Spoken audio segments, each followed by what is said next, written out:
Okay, seems we're live. So today we have a couple of special guests. It's also the first time that our full team will be. I don't know if that's going to happen again because be a lot of strain on me.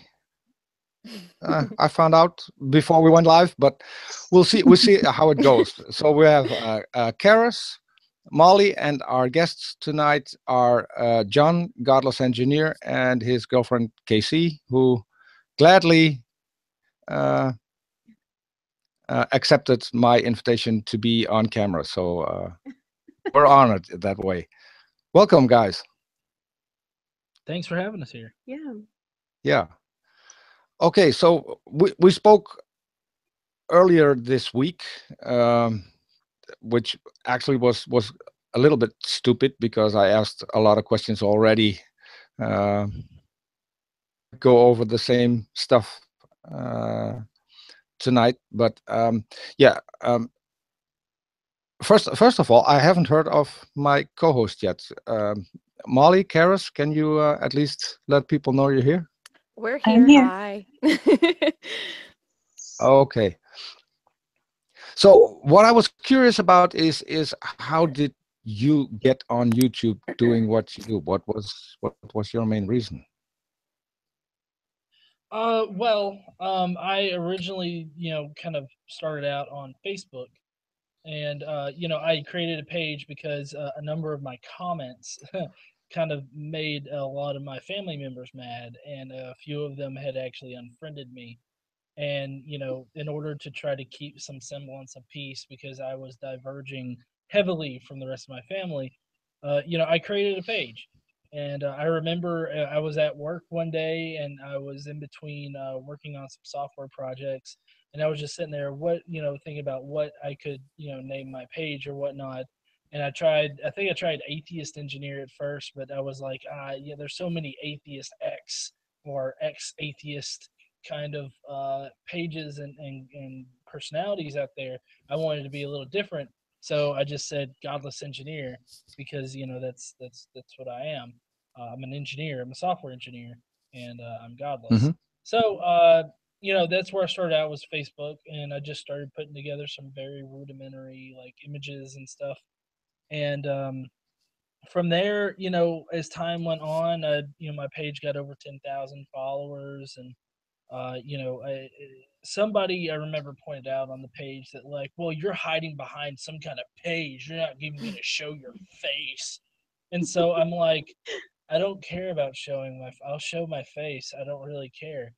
And so that's when I kind of started doing videos. I remember one of the first ones I did was back when there was a public library or something like that Hemet Meta, Friendly Atheist, had actually posted up or ran a GoFundMe to get them some money, and it was very successful. And he sent them money, but they rejected it because of who it came from. And so I made a response video that was heavily curse word laden, You? even more so now, or even more so than now. And I made it and I posted it up, and I mean, it's horrible because it has very gritty image. Like the image is very gritty, and I'm just sitting there having like a fuckgasm, and it definitely, I needed work, but that comes with practice and just for continuously doing it and everything like that. Um, and so that's how I kind of came to do YouTube videos. Was I had participated in like online group chats and whatnot for a while, and I decided that I just wanted to start doing my own videos rather than just being another voice in a group chat. And so that's just kind of how it started. Okay. Um, Before I go on, I need to introduce another a member of our team as well. BJ Price, who's moderating our chat for us. She offered to do it, so we're pretty happy to Yeah, but the question that I actually still have is, why going on atheism is what did you uh, make turn to that? Is it because of your own past? Because what's your motive behind it? Well, for the longest time, I had really not known where I fit in. Being in the Bible Belt of the United States, everybody around me was religious, and I had really not known that there were other options out there. Like I knew about other religions, but I was kind of the mindset, well, Christianity is the true religion. Like I never made any kind of arguments that prove that. It was just kind of like that was innate knowledge to me. And so like I had went to Catholic private school until fourth grade, and then I went to public school. And after pretty much after I was in uh private school, i never really I never really considered the religious question. I mean, I really didn't even consider the religious question when I was in private school. It was a Catholic private school. It was always just considered to be the default position for me. And so when I actually figured out that, well, it's not so definite, this whole idea of God. I had friends that I still felt like I needed to be more into the faith, and I needed to be more, um, a better Christian. And so like I would have spurts where I would go to church and I would get really into God and all that kind of stuff, but it just never really stuck for me. And so Is there your was just family? I remember. Huh? Sorry, John. Is your family Catholic? Was it a Catholic denomination? Yeah, like half of my family's Catholic, and then the other half is kind of like, I guess, just general Protestant. I mean, there's no real definite, like, not everybody's one particular denomination. And then I believe KC, she also comes from a Catholic background. I do. Yeah, Yeah. I was raised Catholic. Went to Catholic private school, I right? did. I went Yeah. to Catholic school. Yeah. Me So I mean, we have too. that in common. We're all recovering Catholics. Tonight. And where I come from, Catholics are viewed as part of the Antichrist religion, so it's kind of different. Yeah. Yeah, I never really encountered that particular argument until after I became an atheist. Like people were saying, "No, Catholics aren't Christian." It's like, hold on, what wait a second. They think Christ, died and rose and absolved their sins and everything. I mean, they have a few, bureaucratic differences in there, but I mean, what makes them not Christian? And so like people try to convince me that they are indeed not Christian, and I'm just sitting here like, no, that just doesn't seem right to me. Because obviously it's a competition as to who's the most Christian.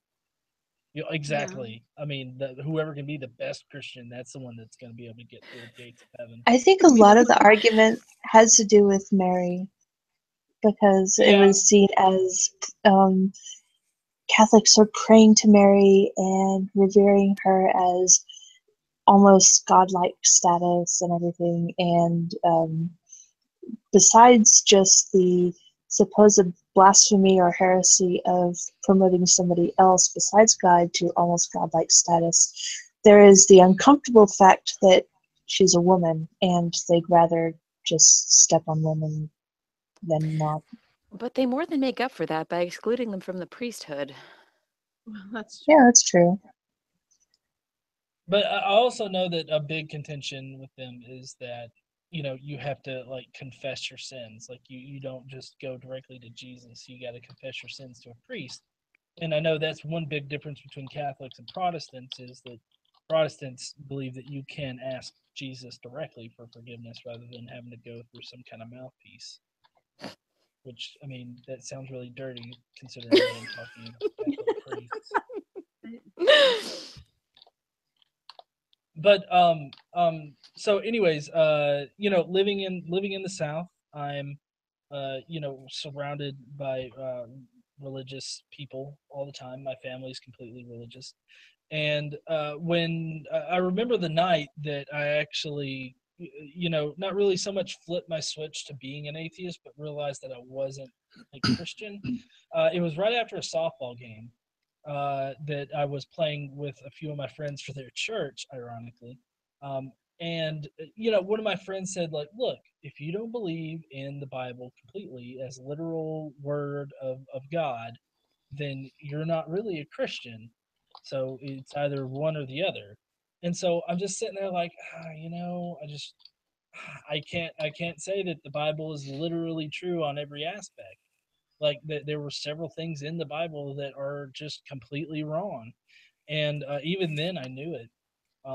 And so, I had to figure out what I actually believed. And I would consider that point in time and anybody's, I guess, deconversion to be like pure agnosticism, because, you don't know what you believe. You don't know if you disbelieve in a God or if you do believe in a God. You're kind of in an in-between state. And, I've always been very supportive of people in that state. Um, uh, and what finally made me realize that I was an atheist, it just, I spent so much time being in that unknown state that I had to just sit there and be honest with myself, be like, I don't believe in a God. And being in the South and being surrounded by religious people, I get a lot of people on my Facebook and everything saying, hey, I'll be praying for you and all this other stuff. And once I actually started, with thinking about like how ridiculous it is, like praying to God for things and whatnot, like I guess I just started mouthing off a bit too much for other people. Yeah. And so I mean that's really where my motivation comes in, because this has been like one of the first positions that I've had that I've sincerely held. Like I did not sincerely hold a belief in God or Jesus or any of that kind of thing. I was actually very embarrassed to tell people that I was a Christian and whatnot. Not because like I felt like I would be persecuted or anything like that, but it's more like it's more or less like the whole. Well, I know that it's really kind of silly to believe in this stuff, but it's what I've always believed, so I am this. And so, that was the kind of thing. Plus, I guess maybe I never really felt Christian-y enough. Like Christian-y. Christian, like even That's my word. well, even when I was in elementary school, and I was going to that private Catholic school, like I felt out of place because I'm like, okay, we're gonna have religion class now, and we're gonna talk about Jesus like always. I remember one time I got in trouble with the teacher because we had to go to mass every Friday. And I remember one time we were in mass and I was curious what the robes of the father or priest or whatnot was walking down the aisle. So I reached out and touched it. When we got back to class, the teacher was like, and then there's John back there trying to trip the preacher or father, whatever his face is. And so I was always curious about things, and so I never really felt like as part of the in group, if you will.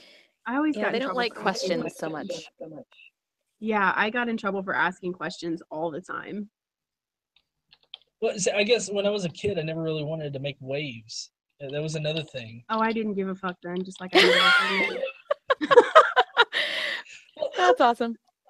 Yeah. Well, I mean that's a big difference with me as well. Is the fact that before I was very complacent in my belief and just believing because other people told me to, and then once I actually thought for myself and I started considering what my own position was and not being afraid to hold it, it was very empowering for me. I had all this guilt lifted off my shoulders and I felt very confident in myself. And I wanted to stick with that. Like there's no reason why I should be ashamed of not believing in a God. And then I found out through looking at group posts, Facebook posts, and all that kind of stuff, there were other people going through it too. And so then this was after I created my page and everything, but after that I was focused on building a community where people could join together and laugh at religious bullshit.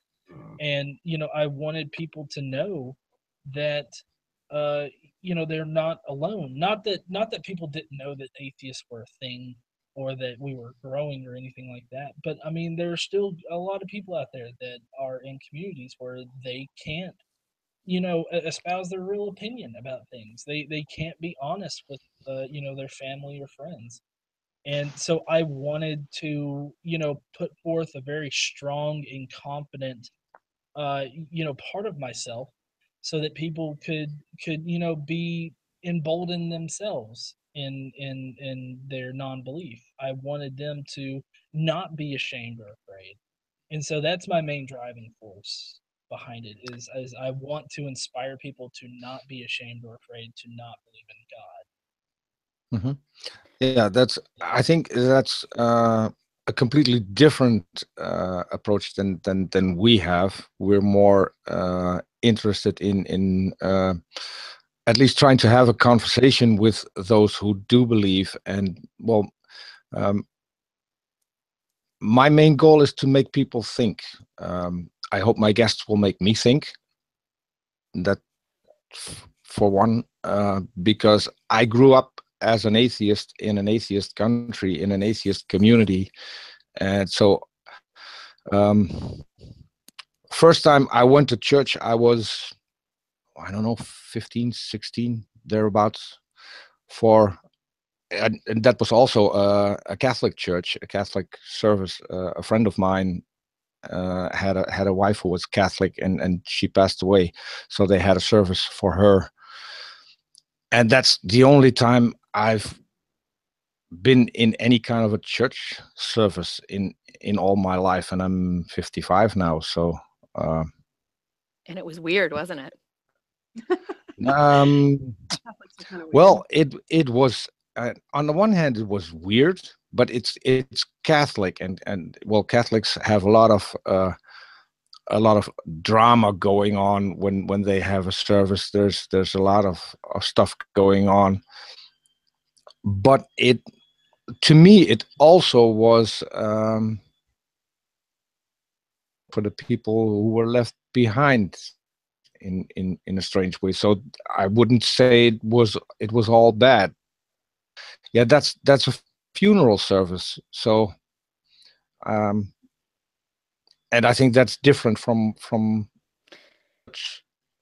Yeah, it depends. Sometimes they do the when full mass for the funeral service too. I don't think we had that. Every It's Catholic not funeral I how. do, they had the full mass, but that doesn't mean they always I do. know it's Same painful. with weddings. Catholic weddings also have Weddings. mass. Yeah, Catholics are really into ceremony, and that's a Yes. really important part of it. But I mean, I guess a lot of people find comfort in that kind of tradition and common ceremony that you keep throughout, like everything that you do. Yes, although I find it sad that there's still portions of my brain that are devoted that I could still recite parts of the mass without even thinking about it, you know? I know, you know what's interesting is that once I realized, like I don't think I ever really truly believed. I just did what everybody else did. But Hmm. but once I realized that I was an atheist and that, I kind of accepted that about myself, I went to mass and for a holiday with family. And it was interesting because I felt like I'm a big Star Trek fan, and I was like, "Oh my God, we sound like Borg." So like, I don't know if that means anything to any of That's you, great. but that's kind of how I felt about it. As Catholics, we sound like Borg, and it is a huge hive mind kind of group think thing, and it does stick with you because I can, just like you, I Yep. can recite, all the things too. Well, that just gave me a great idea for an upcoming show. Have Molly It's not do a happening. mass. Yeah, Not? well, for me, whenever somebody says "May the Force be with you," my immediate reaction is to say, "And And also with you." Yes, exactly. Yeah.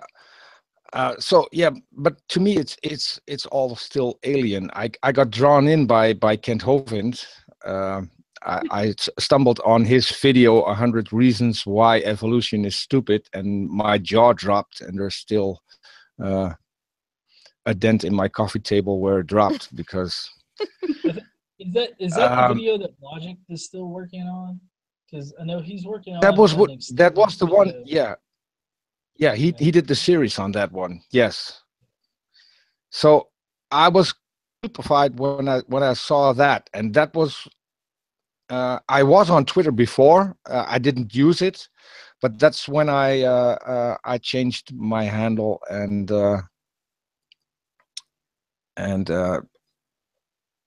became an atheist on Twitter. So because if there are really are people who believe it's out, then there have to be people at least trying to decrease the damage that people like that do, I think. So that was my main reason to join, and because he wasn't on Twitter, I later found out that he was in jail, so he couldn't be anywhere at the time. But when he got out and started making videos again, yeah, I decided, well, I'll have to step it up and make videos because I want to talk to this guy. I want to some of the things that he says, and he said he'll come on. So we did that, and he said he'll come on again. And I want to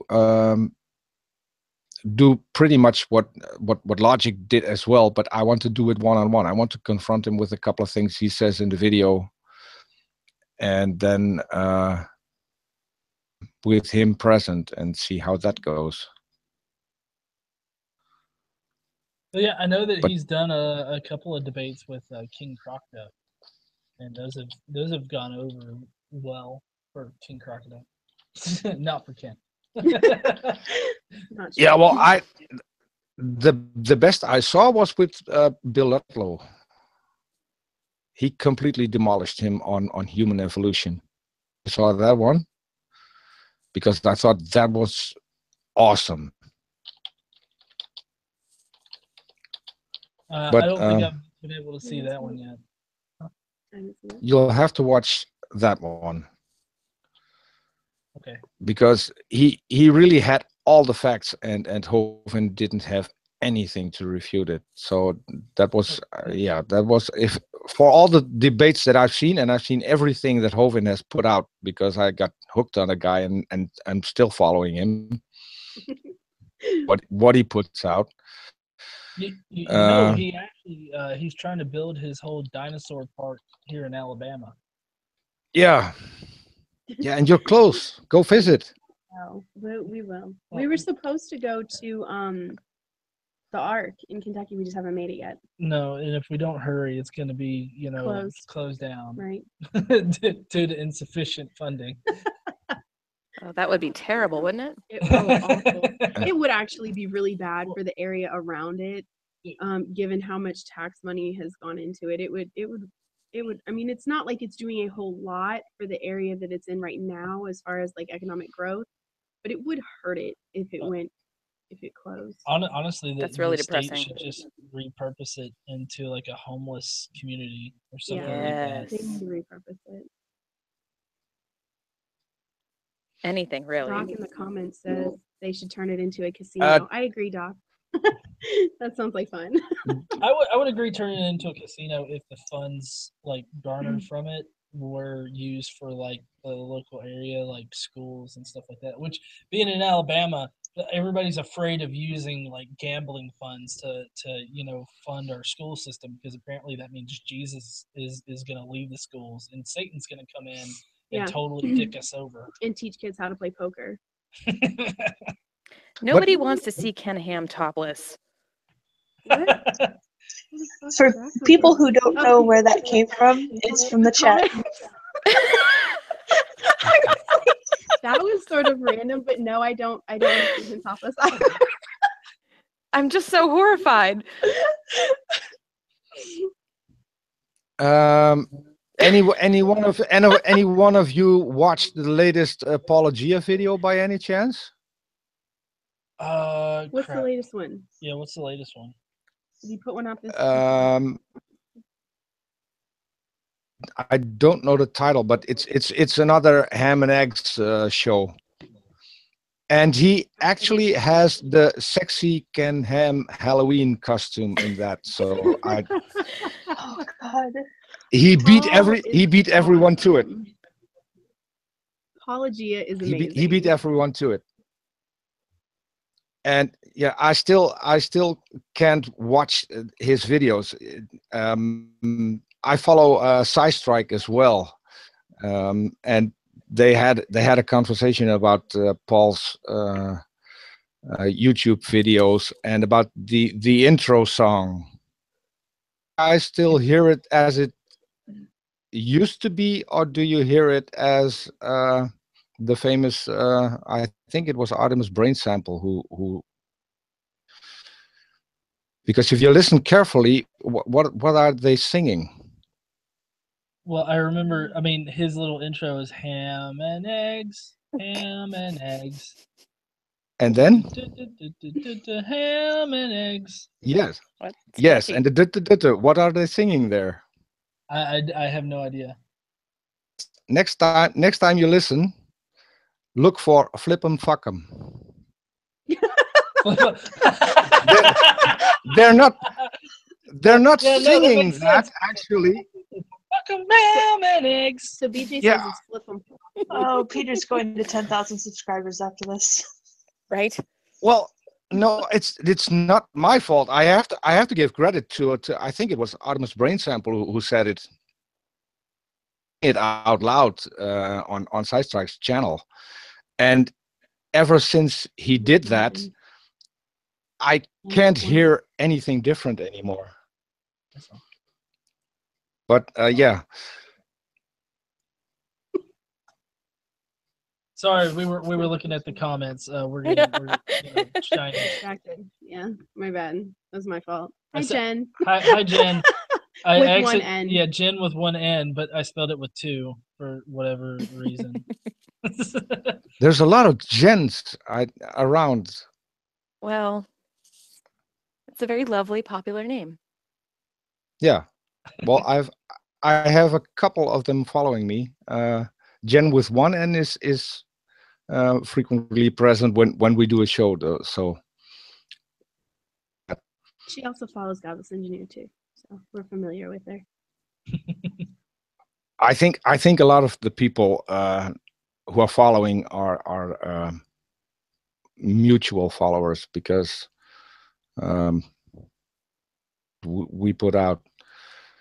But you also started to do interviews, and we had a mutual. I think we both had Pastor Locke. Yeah. Greg is lovely. So why did you ask him? Why did I ask him to talk? Yeah, how did that go? Because he told us that you were very good friends. You visit and you go to his church. Well, no, we haven't been to his church specifically. He was speaking about an hour away from us, and we went and saw him. Yeah. Okay. That sounds like a good message. It was an interesting experience. It was in the middle of nowhere, like literally a little bitty town where the school, the church, and all the homes and everything is like in one little area on a street, and the streets are named after who lives on them, kind of place. Oh boy. Oh yeah, it was interesting, and we got there a little bit late because it took longer to get there than we thought. So we sat right in the back. But he's a really great speaker, and his life story is actually really interesting. I disagree with every single thing that he's about. but you know, he's not a dick when you meet him. So he's I mean, a dick on the internet, and you know, but he's nice when he's in your face. So disingenuous then. Well, He has a pleasing persona, but that can sometimes muddy the waters when it comes down to the message he's presenting, because people who are really familiar with abuse and abusive ideologies, we're used to that abuse being couched in smiles and hearts and flowers and really nice personalities. So, you know, it's great to have a nice personality, but it's kind of like being 6'2". You know, that's great and all, but well, let's get down to business. Yeah, and Yeah. the fact he actually admitted on our show that well, he didn't put it in the same words, but that he actually has two faces. One he's on the internet with, and one that he has in private. Right. And I still think best way to go about it, because which of the two is the real one? I don't That think would be my either of first the question. two- I don't think either of the two is the real one. And I don't think either of the two is the real one, and I don't think either of the two is fake. Um, Greg has a very interesting personality in that he has been an evangelical preacher for a long time. And so, being evangelical, he's trying to reach a religious audience that is very, very conservative. And being really firebrandy and fire and brimstone is important to getting his message to those people. So, that side of him is real. Um, it's just he plays that up to get his message to those people. And then when he's in person with other people, he's really super nice and friendly and a really good speaker and interesting and charming. And that wins over the rest of the people. So I don't necessarily think either is fake, but I don't think either of them is all the way real either. Yeah, I think you kind of have to blend them. Yeah, okay, but I think one of them has the upper hand. I'm not sure. I'm not sure if I'm not sure if I did something wrong in. Go ahead. But we did have another show planned, because on the one he was on with us, he said he would like to talk to a famous atheist, or a well-known atheist, as he said it. So I set up a talk between him and Aaron Ra, which I thought would be a little interesting. Right. And his secretary confirmed twice. Once because she set the date, and if he could make it, and Aaron said no problem, I can do that. So I got back to her and said, well, he confirmed. Can you confirm for Pastor Locke? And so she said, well, I'll let him know. Confirm. So we set everything up. I made a nice intro for it to get it promoted a little bit, and then a day before they canceled. Yeah, well, the email was sent a little bit earlier, so it was a day before. They canceled it because they had a double booking, which I thought Allegedly. was strange. Yeah. I like that, allegedly. Yeah, well,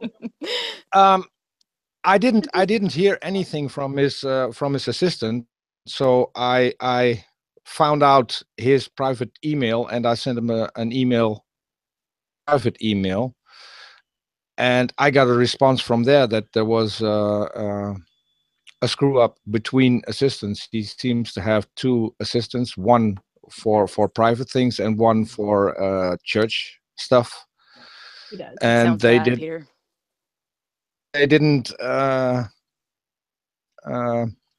go over his agenda, and so he had a meeting planned with his kids. So well, when it comes to kids, I always say that needs to come first, because they're important, and they need your attention. So to me, that wasn't that big of a deal.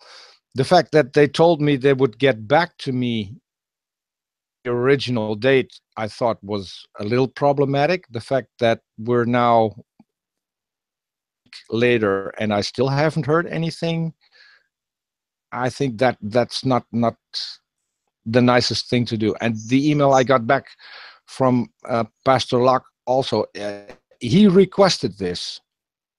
Out a request to Aaron during the talk we had with him, and he said it would be great to do it. And so now it's sounds a bit that we're pressuring him to do this for our own benefit, while we're actually doing him a favor, and that's something I struggle a bit. Well, you know, there was a time when Locke wanted to come back on my show, you know, for like a follow-up like live stream, because he really liked doing that. And you know, I could never get him back on. He got way too busy, or I guess maybe way too important or something. I do know that he's supposed to be setting up a panel, like an us versus them kind of panel between him, with him, and I don't know if he's bringing friends with this, but it's supposed to be him, and then me, David Smalley from that one podcast, I can't remember what it's called, Dogma Debate. Yeah. And then there's another person, I can't remember who, but you know, If you need any more, John, wink wink. Wink wink. Wow.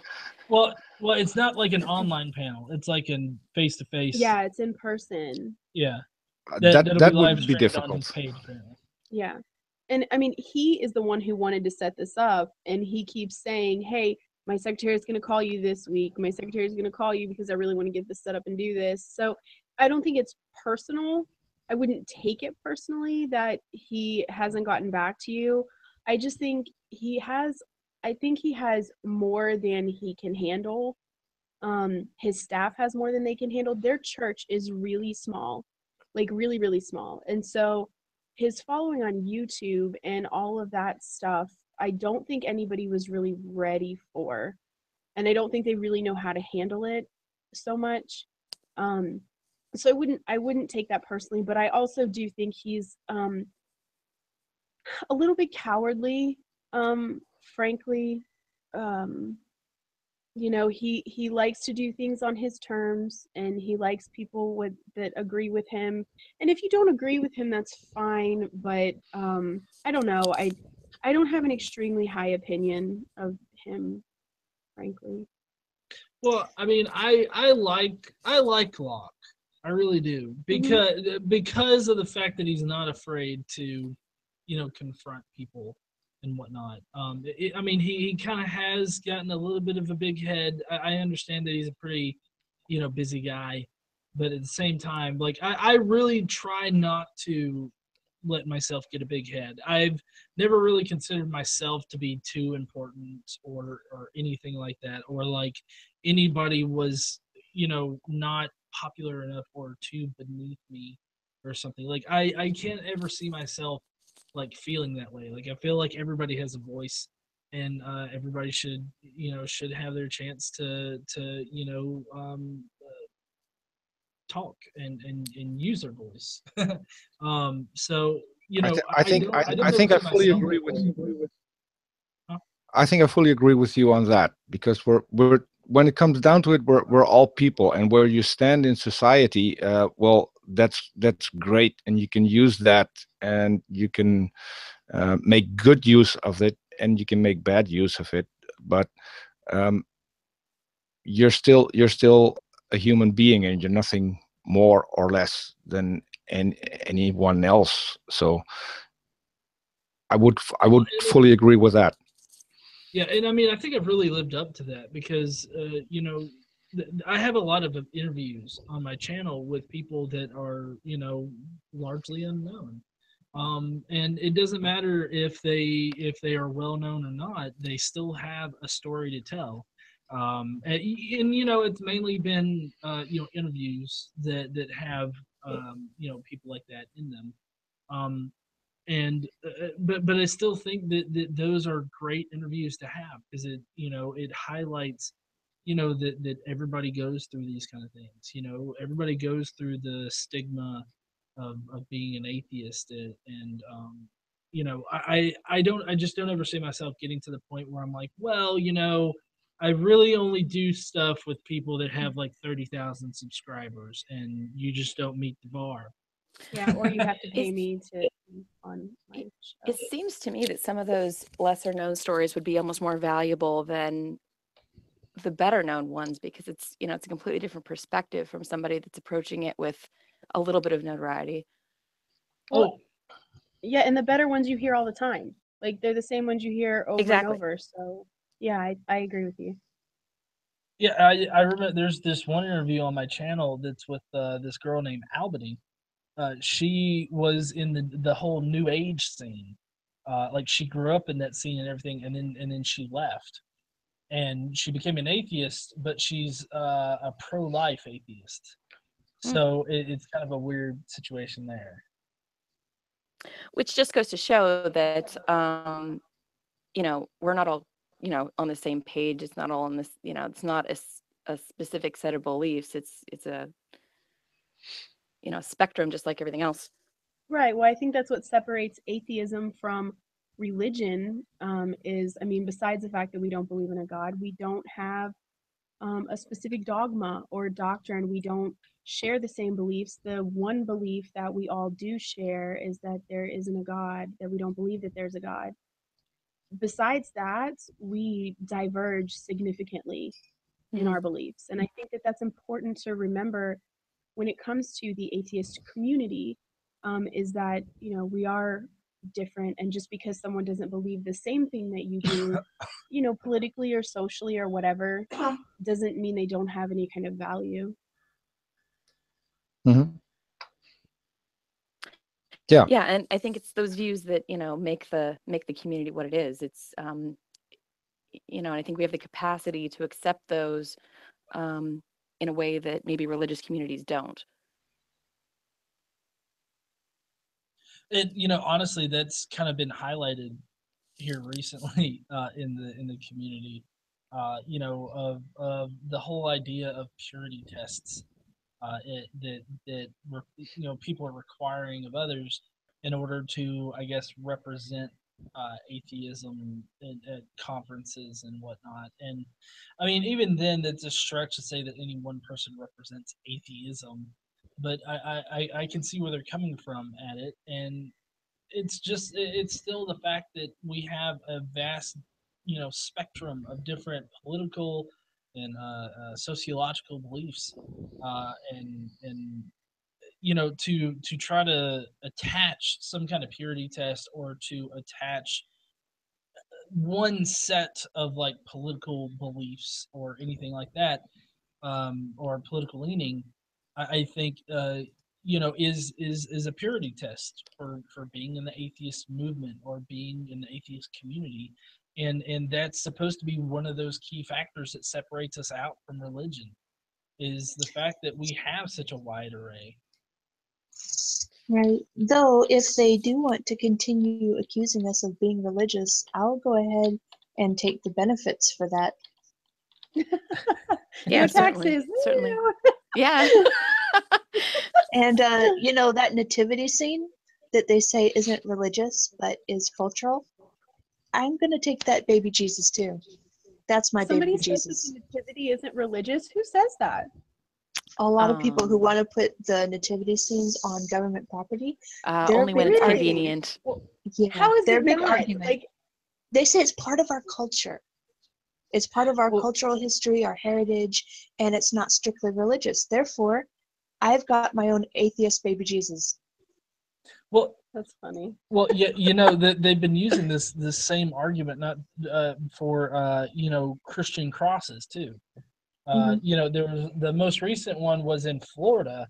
They had this giant cross that was challenged, and of course, the appeals court shut it down, saying that it's definitely religious. But they tried that particular route on it too. It seems like they're wanting to say that Christianity in general is part of human culture, maybe, I guess. Well, I mean, it is. To be fair, I mean, especially in the United States, Christianity is part of our culture. Yeah, but like secularly so. Well, Right. Like regardless of religion or anything like that, like it's part of our culture. That, not in a secular fashion. I agree. It's not in a secular. It's totally religious. Yeah, no, I agree with that. I'm just saying it is a significant part of our culture. But I mean, even if you're not religious, so many people in the United States are religious that bleeds into everything else. So, I mean, that's not necessarily a good thing. Yeah. I mean, it's definitely not a good thing, but it happens. That's what I wondered a lot of times, because for if you grow up in a at least in a fundamentalist environment, it sets you up to listen to authority, and that's and you don't need a lot of evidence to believe anything. And I think that leads to why the US is leading in conspiracy theories, in kind of stuff. I mean, here in Holland, no one has heard of chemtrails. Oh, well, you can get rid of chemtrails by squirting vinegar in the air. I don't know if you know that. Oh, Yeah. I didn't know. But if you just take a squirt bottle full of vinegar outside and squirt it into the air, chemtrails will go away. Totes. Yeah, but we'll have to be careful, because I also Where's saw the a reach video. have to be on that? Oh, I have I don't video know. of it. He did, yeah. There was John debunked a video on it. Yeah, it's a real thing. Well, I mean, it's not real, but the theory is real. Like how far up do you have to get the vinegar? I No, mean, you just you stand know- on the ground and hold your arm up and squirt it in the fucking air, and apparently it gets rid of chemtrails and clouds. Mhm. Yeah, but you have to be careful. You can't use water anymore, because I saw a video with someone spraying their garden and being amazed that there was a rainbow in spraying on the garden, and so that was a government conspiracy, because now they took the rainbow away from God and put it in. Oh, The sprinkler and system. I'm not. Don't Yeah, worry. I don't know where. Benham is taking the rainbow back, guys. Did it turn Yes, whoever that yes. was gay? Like, did it make that person No, gay? That garden was No, flaming. They're Wasn't it wasn't. Wouldn't it be like that would be a great superhero? It's like one day I got into this hose water, and then all of a sudden I'm super fabulous unicorn man. Yeah, who's I defeated still by don't the know what- acetic acid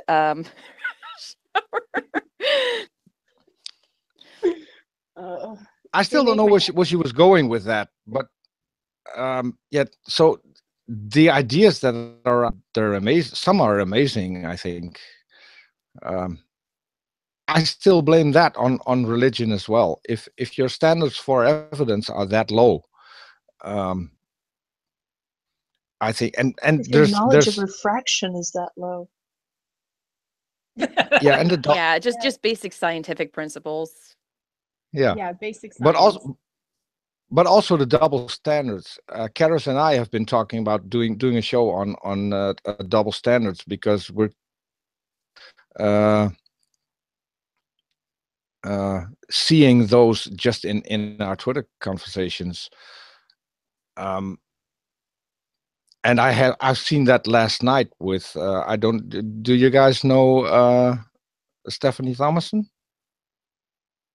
will be delighted Oh, if we mention her. Don't. Don't. Why not? Why not? Don't. She won't come on to our show anyway. I think because Oh, good. she Oh, everything God. I'm so glad. to get out of it. To me, that's just Thomason at lead1225 on Twitter. I don't. Oh, I always thought it was lead. Oh, me too. I did actually. Okay. Because, Well, I think she meant lead, but I don't know. I call not it on that one, by the way. Yep. If it ever happens, I'm not doing it. Well, if you ask her about evidence for God, she comes up with pretty much everything except real evidence. It's all she has is arguments for, and arguments for opinion aren't evidence, and it shouldn't be. Christian apologist blog. Yes. Well, she puts her arguments in the most inappropriate places. I saw one thread where she was trying to, like, there was this girl who had been raped by somebody, family or husband, I don't know, but she had been raped, and Stephanie was trying to use that thread as an evangelism opportunity. Like, no, this girl was raped, just say, I'm sorry that happened to you, and stop trying to, tell her this crap. So yeah, they have a tendency to do that, even evangelize in inappropriate places and times. Yeah, well, we're conversation on Twitter for I think more than a week now, maybe even 2, with Aaron Ra in it, because I wanted to have Aaron confront her on my channel, and then Aaron tried to set it up doing it on his own channel, and that didn't work. So all she wants to do is stand up to Aaron. She can't. No, she can't. That's why she wants to do this in blogs. She wants to make rebuttals in a blog, so at least then she can be confronted with what she's saying, and stretch out that battle as long as she wants to. And I think that's the reason why she won't come on either my channel or Aaron Ra's channel, is just because she knows that she has nothing to bring to the table. She'll be disproved on anything she says. Well, I have a video. Oh, sorry. Go ahead. Yeah, I have a video on my channel where she called in the Atheist Experience and got a full dose of Dillahunty. Got hung up on. Nobody needs a full dose of Dillahunty. Like a half dose, okay, but like a full dose, nobody needs that. Well, I think this was her own fault, because she was mad on the wiki he helped set up and hasn't seen or visited in, I think, 10 years. And she still thinks that the content is his and he's responsible, when he explained to her on air and on Twitter at least 3 times works, and that the content there is not his, and not always in agreement with the content put on there. And she still attacked him, and that blog is up still. Well, I mean, So, I think part of the reason that she's not doing on-air interviews is because she has to have listened to herself on that show, and she has to know that her behavior comes out. She can hide it in the blog, but her personality shines through on air, and that's really bad for her image. I mean, if she was a nicer person about it, maybe it wouldn't be. She'd be like Pastor Locke, who sounds better in a one-on-one, but she's not that. No, and she's blogosphere is a safe space. Her blogosphere is her safe space, and you can write what you want, and then backspace, and you can edit, and you can really craft how you want to say what you want to say, so it leads people toward what you want them to think. But in a conversation, not a whole lot of people are really good at doing that. Yeah, and there's Don't no even have immediate to be really- rebuttal. Right. But then again, you don't have to be really good at having a conversation to just be merely polite. She wasn't even that. Exactly. So, Yeah, well, in the case with Matt, she didn't stop talking, and she didn't even stop talking when she was muted. So she was still talking mute. So I don't think she has the capability to listen, and that's her biggest problem. And so you can also see that in tweets. If you tweet something to her, she won't read it. She reads what she wants to read, and that's it. But she won't respond to your original tweet. If you link to a video, she'll have objections to the video, even watching it. I mean, so What I she think does, if you really have substantial things you can bring to the table, then you shouldn't be afraid whether you can in a conversation or not. If the facts are on your side, it should be easy to present those. I don't see a problem. well, I mean, there are different personalities who are She's a not very college. good. Oh, She's that a is college true. professor. yeah, I saw that. I saw that on her Twitter. I forgot about that part. Yeah. Just because you have a PhD doesn't make you smart. No, but at least Wait, you what? can speak in public, right? It does not grant you the gift of the ability to understand logic. Right. But it does Obviously. take No. away most excuses for her It conduct in public. does. That's true. Because Well, before, that label does carry weight. yeah.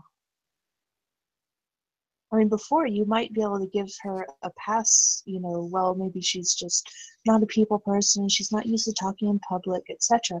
But when you hear that she's a college professor, all of those excuses go out the window. That's She true. has no excuse. She knows what common courtesy is. She knows how to let the other person speak when it's their turn and how to take turns. So she's just an asshole. I think that's the main problem that I have with her, is she's judging me by her own standards, by what she would be doing where we go. And she can still be a guest on my channel anytime. I would welcome it, but I don't think it's going to ever happen. It as any other guest is treated, and I still think that Avon are treated with respect. And whether I have a flat earther on or Aaron Ra, to me there's no difference, Well, because there's I still. tried to get. Yeah, go ahead. I tried to get Flat Earth Asshole on my channel, and he blew me off, basically saying that I needed to go Well, and he's an ride asshole. his dick more. it was insane. True to form. Name checks out. Yes. Yes, Yeah. his name does check out. Totally. Ever talked to a flat earther, John? Well, not face to face, obviously. I mean, I've interacted with a few, and they're legit crazy as fuck. But not face to face. I'd love to get one on my show, but I've yet been able to find one that I thought would come on, and it wouldn't be so much like shooting fish in a barrel. Yeah. Well, I actually had one on. Strange thing is, that's a guy I bumped into because he threatened one of my followers, and if there's something that I won't hide if that happens, and it was a female follower, and he sent her a tweet something like, "Get over here, I'll rape you." So I jumped into that, which led to a huge fight. Um, uh, he apologized for the tweet to talking, and he came on my channel, became friends after that. He's still a flat earther. I think that Still made a he's rape threat.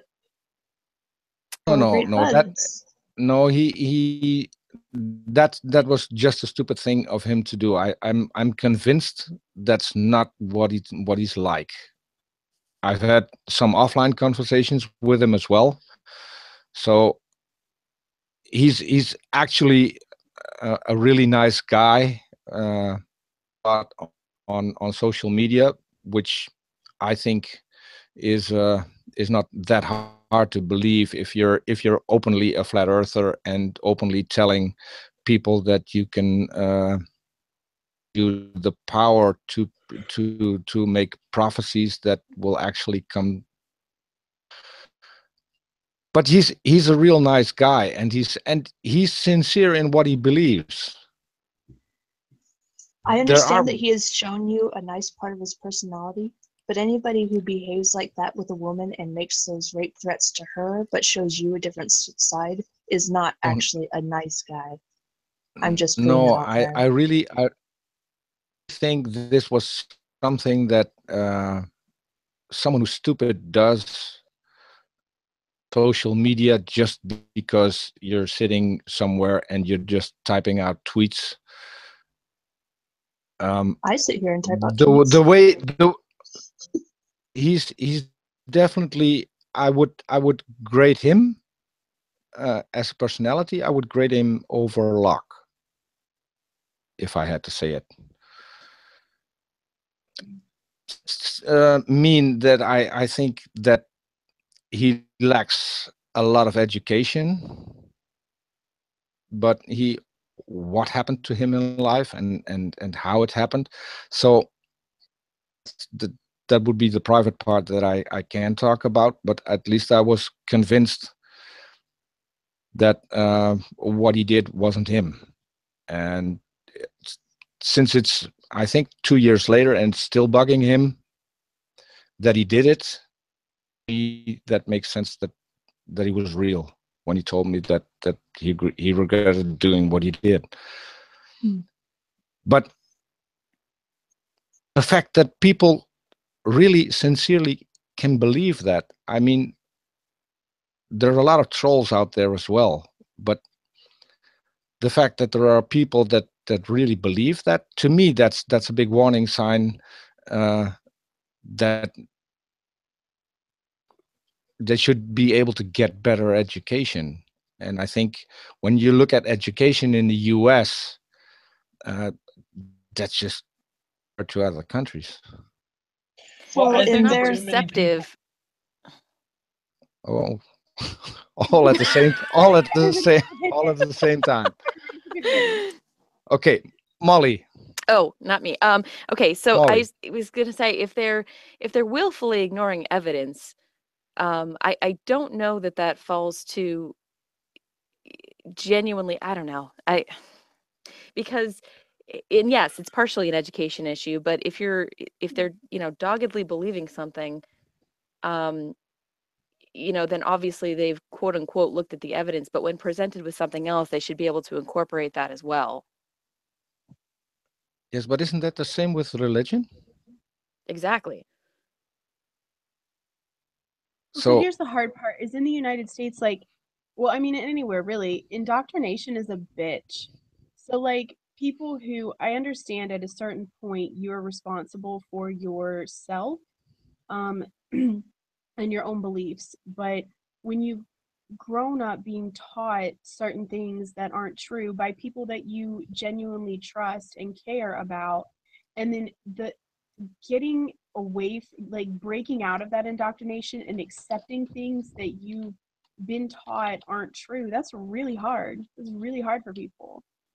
So I mean, I understand that the whole flat earth thing is completely ridiculous, and it is somewhat willful ignorance that it is willful ignorance, anyone who believes that.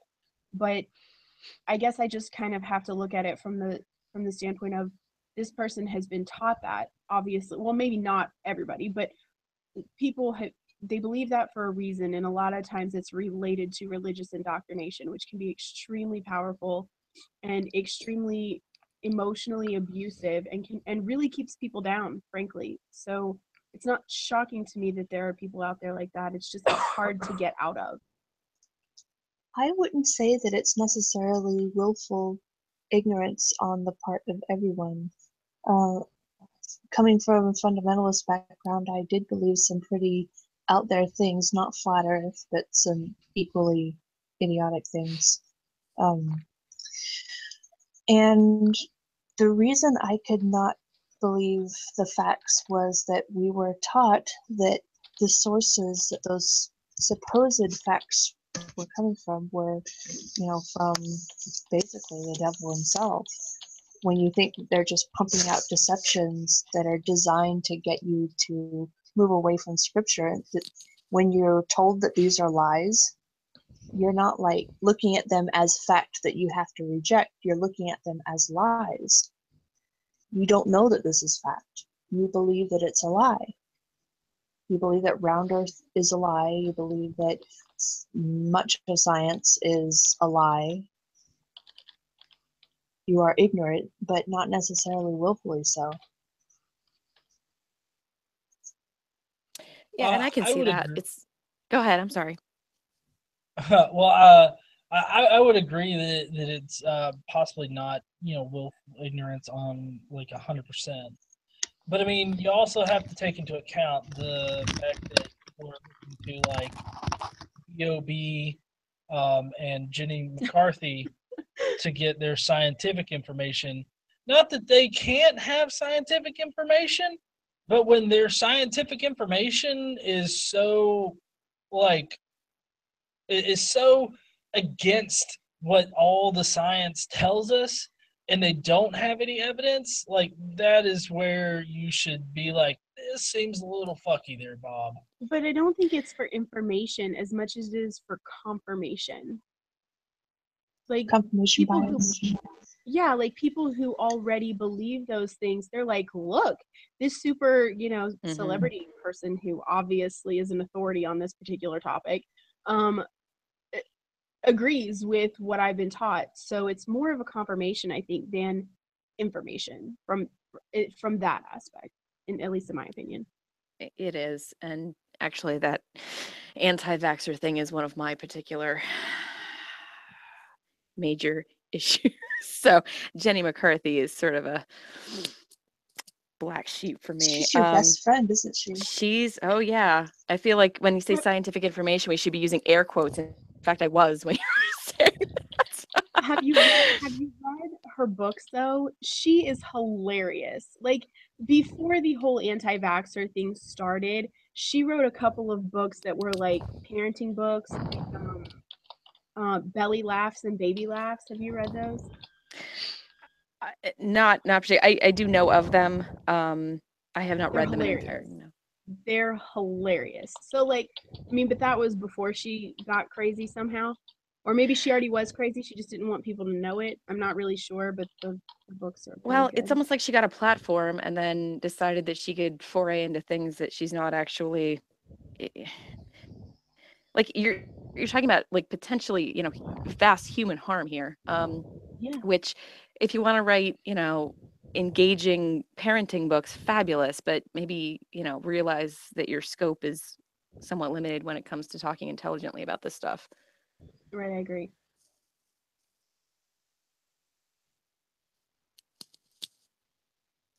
Okay. I have sound. I just had to check if I unmuted myself. Well, we've gone for an hour. I'm thinking about wrapping it up. It won't be too long. I've had some comments that I need to make my videos shorter, or our videos. I tend to to keep people on too long. Is there anything you guys still want to cover that we haven't covered? I mean, I don't know what you guys want to know about me in particular. You know, I have 2 degrees. You know, I've got a computer engineering degree and a master's in software engineering. So I legit am an engineer, which oddly enough, a lot of people are surprised that I'm actually an engineer, even though my name is Godless Engineer. Apparently, they think that people just name themselves engineer, even though they don't have engineering degrees. Well, I was thinking about using Yeah. that, but Well- I decided not to. Well, I don't have a degree. I fiddle around on my computer a bit doing graphics and stuff. Oh, but you're amazing. The new, we've actually had some comments about the new intro that you did. Really positive comments. People really like it. Okay, great. Yeah. Well, I liked it that you guys liked it. So I saw it. I think on 2 videos already so far. Yeah. Well, I mean, it's been in every video that I've put up. So Yeah. Yeah. Well, Since you sent it to us, it's the new intro, so it'll be on every video. Okay. So what do people think? Was it an improvement or? Oh Because yeah, that's what I'm curious. people love the new intro. I think that it's an awesome intro. Yeah. Okay, thanks. Well, at least I do now have someone that I can go to for my so that I'm going to run into with OBS. We're going to have video soon, in which Charis will be the most interesting part, I think. I am the invisible pink unicorn. And I Sit in get the room. to make that visible. So how do you make a pink unicorn Don't visible make me on visible. camera? No, don't make it visible. Magic. It's supposed to be invisible, but pink. I've got all colors I can choose from. Invisible pink isn't among those, so that'll be a challenge. Then get it, bitch. Well, John, if Yeah, you're a Peter. if you're a software engineer, can you make invisible pink for me? Well, I don't know if that's a software thing. Yeah, that's up my alley. I'm in an the Matrix. artist. It's a new pigment, you know, invisible pink. Yeah, but I'd need it in I Photoshop. feel like it's got to be sparkly. I need it in I was thinking Photoshop. it So has to be pearlescent, kind of. You know. Yeah. Like a Shimmery. pale pink, like pearlescent, shimmery nail polish. That's what you need to go Yes. for. that's something I wouldn't know anything And the about. channel's estrogen just skyrocketed. They're outnumbered. They really That's are. unusual. Yeah. John is lucky. I'm outnumbered We should get Godless Mom all on the here. time. Really. Yeah. I watched Just the outnumber first. me. I watched And my first AG. Godless Outnumber me a little. podcast yesterday. It was really good. The Common Heathens. Yeah, I'd never seen one before. It was good. I love her holy fucking comments. Those are hilarious. She seems really nice. Yeah. Oh, we'll have to get her on sometime. I think we'll try. So yeah, I think we could wrap it up here. You John and K.C for coming on. No, thank you for inviting us. Yeah. What do we do? Do we post a copy of this on both channels? Because then I need to make sure that you get a copy, or you can channel if you have the ability. I think you might have the ability, being Well, yeah, I mean, as long the as this is Godless still gonna Engineer. be- as long as this is still going to be public, I guess. I mean, I can get it. Otherwise, you'll need to get it to me somehow. Yeah, sure. I'd love to put it up on the channel. It was really nice Okay. to meet you both. You too. Yeah, it was really nice to meet you and Charis. Charis. Charis. Actually, there are Charis. 4 legit pronunciations. I go by Charis. Okay. And Charis, thank you for Okay. inviting me. Charis, So- I never get to do any of these. not that I typically want to, but thanks for having me. Thank you But for you being should. You're awesome. Thank you. I'm more of a behind the scenes kind of person. She's the I know the disembodied feeling. voice of GE. She's the other invisible unicorn. Yeah. Okay. Well, at least then we've got something special having you on video. So yeah, I really appreciate that you did it. So yeah. Alright.